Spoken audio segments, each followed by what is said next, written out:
want to preface this by first stating that the story I'm about to tell is 100% real. There's no fabrication in what you're about to hear. Multiple people witnessed this encounter, and while I to this day consider myself a skeptic of the paranormal, I cannot for the life of me explain this. I haven't told this story pretty much to anyone outside of my immediate friend group, so forgive me if my storytelling is a bit rusty. In the early 2010s, I went to college in Boston, and for my 4 years at the school I attended, I lived on campus in an old dorm building.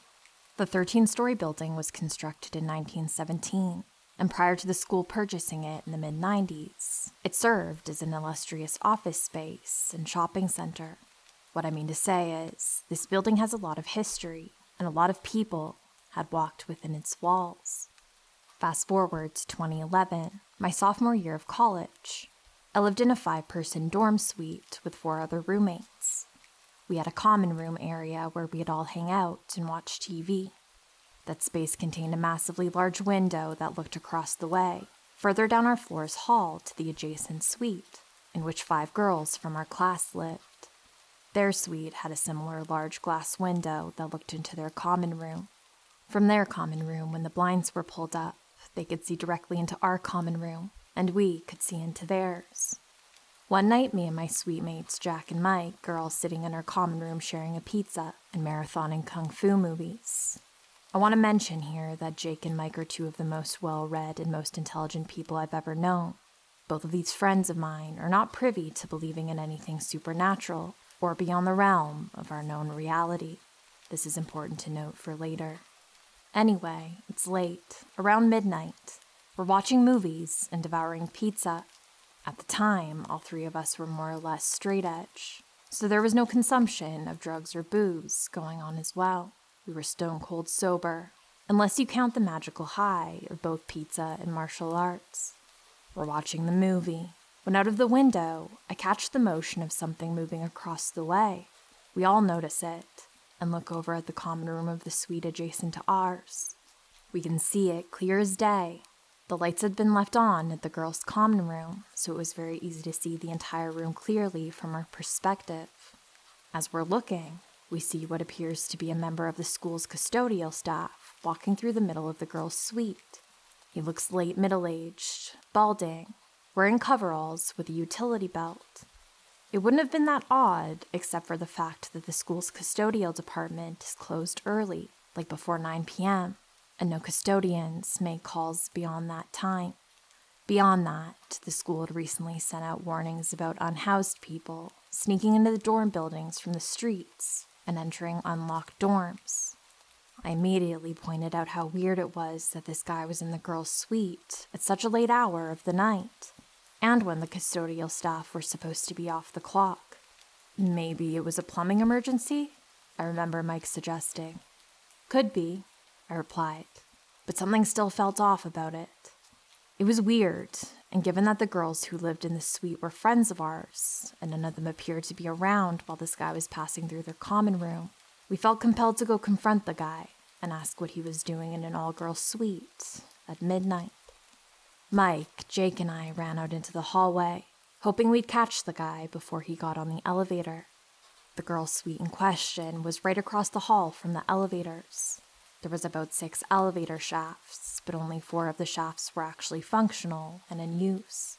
The other 2 elevator shafts were vacant, and the doors of those shafts were gated off, so no one could ever possibly open or enter them.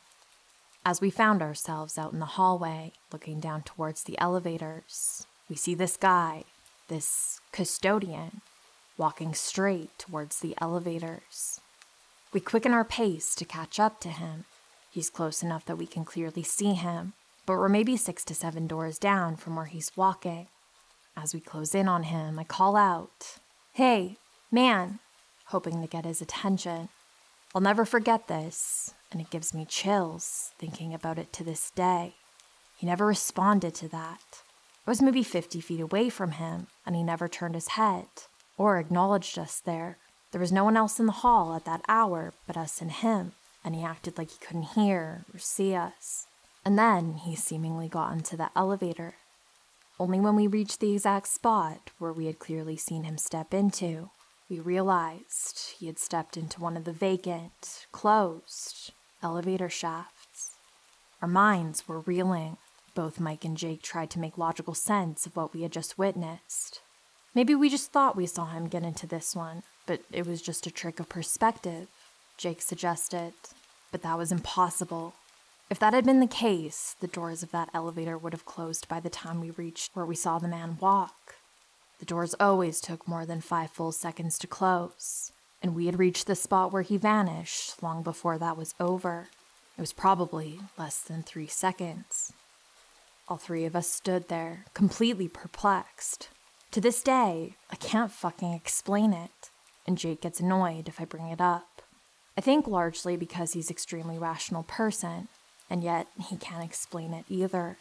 It was beyond strange and weird, and this guy wasn't transparent. He didn't look like ghosts do in the movies. He was solid, or so it seemed, fully clothed, flesh and blood, and yet this man vanished into the wall. He stepped into a closed elevator that could never have opened to begin with. The next day, I saw one of our friends who lived in that suite as I returned from class. "Hey, I have a weird question to ask you," I started. "Did you guys by any chance call a custodian to your suite last night, around midnight? Did you have like a plumbing emergency, or did anyone lock their keys in their room or something?" A puzzled and almost scared look spread across her face the second I asked this. "No," she replies. "We were all in bed by then. We all had super early morning classes today." At this moment, I'm even more freaked out, and she could see it on my face. "Why?" she asked. I told her about the man and everything we had seen, which predictably freaked her the fuck out. But she said it was possible one of her suite mates had indeed called an emergency, and so she said she'd check with all of them and see if any of them did. She did check, and no one had called anyone to the suite that night. I have no clue what we saw or what we experienced that night, but it has deeply disturbed me ever since. I've never had any sort of supernatural encounter before or after this happened, but this remains to be one of the strangest, most unsettling experiences I've ever had, and to this day, none of us are able to explain it. It was as if this man the 3 of us all saw wasn't there at all.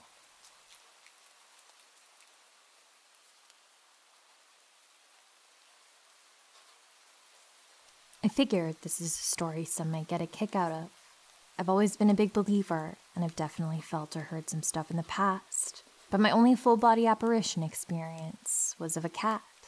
One of the houses I lived in as a child was owned by an older couple that were hoarders with a bunch of cats. From my understanding, they were evicted, and when people came to clean the house out, there was trash piled 4 feet high in some areas, and while they were cleaning, a lot of deceased cats were found. After my family moved out, the next owners even found cat skeletons under the house. At the time I lived there, we had one pet cat who was a big fluffy gray and white Maine Coon. I always thought I would see cats out of the corner of my eye, or hear meows that didn't quite sound like my cat, but it was never enough that I couldn't convince myself that my brain was playing tricks on me. One day, I'm sitting at our office at the computer. We had an L-shaped desk with a drawer on the right side. I was just relaxing when out of the corner of my eye, I see what I think is my cat walking under the desk by my feet.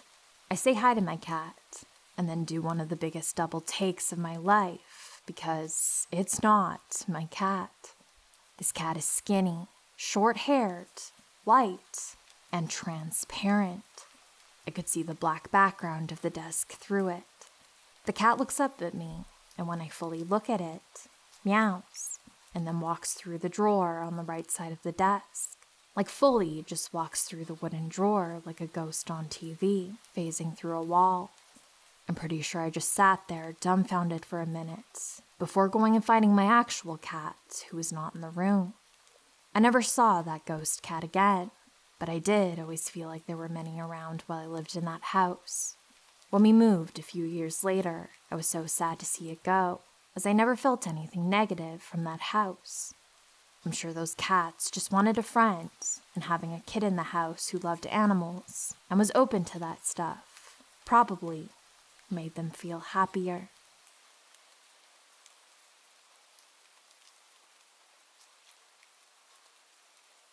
So this was back around the time I graduated, or sometime shortly after, in '95. My family lived in Michigan at the time, fairly close to the Indiana border. Some friends that I played D&D with got all into ghost hunting and whatnot, and we'd often travel down around the Indiana side, which was about 45 minutes away, I believe. On this particular night, we'd picked up the girl I was dating. Her and I were sitting in the back seat, while my two buddies were in the front seat. We were on a somewhat secluded 2-lane road, with thick woods on the right side of us. I'm not trying to be vague at this point. I really don't remember much about the area or exactly where we were. And John says something to the effect of, "Don't trust what you see around here. I hear your eyes play tricks on you in this area." Almost on cue, we start seeing what basically looks like black fog or shadows darting and swimming across the road in the light of the headlights. We remain calm and keep going. Eventually, the road tees off to the right into the woods, and we take the turn. After about a quarter mile, the road either goes straight into gravel or tees to the left. We take the left. At this point, we're driving slow, maybe 5 miles an hour, and both girlfriend and I are looking out the passenger side window. I was on the passenger side, if that matters. And about 15 feet into the woods, I see what looks like a small, naked old man, hunched over, eating something bloody and messy. Its back was to us. My mind immediately went to folklore, and I think red cap as soon as I see it, even though it wasn't wearing a thing. I slowly turn to the girlfriends, because it's a bit much to see and not think you're batshit crazy, and her eyes are taking up her whole face. She's already all teared up, and they start streaming down her face when she looks at me. She's petrified. We both tell my friends in the front that we need to go. There's something in the woods. She's basically crying, and I'm fairly well freaking out too. The two in the front didn't see it, and they're frantic to know what we saw and want to drive by again, which the two of us want nothing to do with. So 100-ish yards later, the road turns to the right into the gravel, and the driver decides we're going to turn around here and go back the way we came. We get turned around, and as we start off the gravel, the car dies. Not a clutch issue. It was an automatic, and a pretty unexplainable engine quit. The girlfriend flat out starts screaming. The driver says to relax, tries to turn the engine over, and thankfully it starts. However, the moment the car turns over, headlights immediately turn on behind us. Mind you, it's pitch black out. There are no street lights. It's a heavily wooded area, and we hadn't seen another car in who knows how long. Never mind the fact that our car and headlights were just facing where this car appeared when we were trying to turn around. At this point, everyone fairly well decides, okay, fuck this. We're obviously somewhere we shouldn't be. We're out. So we end up driving back to the area we saw the man. There's nothing there now. No little naked man. No deer. I believe it was a deer he was eating when I first saw it. We get to the area that first branched off to the gravel road when we first went into this area. As we approach this road, and the other car is following behind us, another set of headlights turn on from this gravel road as well. So in the car, there's the four of us all going, fuck, fuck, fuck, fuck, fuck, just believing we've stumbled onto some weird occult shit we didn't mean to, and all we wanted is to go back home now. We drive back out to the main 2-lane road that took us this way, and both cars go their separate ways, uneventfully. It's been over 20 years, and I still get chills thinking about this. The little naked gnarly man, all bunched over, eating the deer, is just as vivid as it ever was. A lot of weird shit happened when I was living in the Bridgman area. This was the most extreme, but I had about 20 years of unexplained experiences crammed into the 2 years I lived there. To describe the red cap further, from what I remember, it was naked. I believe it would have been maybe 3.5 feet tall if it stood upright, and really stocky. It was squatting down low, ass almost to the ground while it ate, and also somewhat hairy. There was blood all over its hands and forearms, and it was holding what looked like the leg of a deer. There was a mess of the rest of it at its feet. I had about a 3/4 view of it, mostly its back, and I didn't get a good view of its face. A little of it, as it glanced over its shoulder at us nonchalantly as we drove by, but I just remember it looked old and menacing, like a furious little 70-year-old man. Unnerving, to say the least.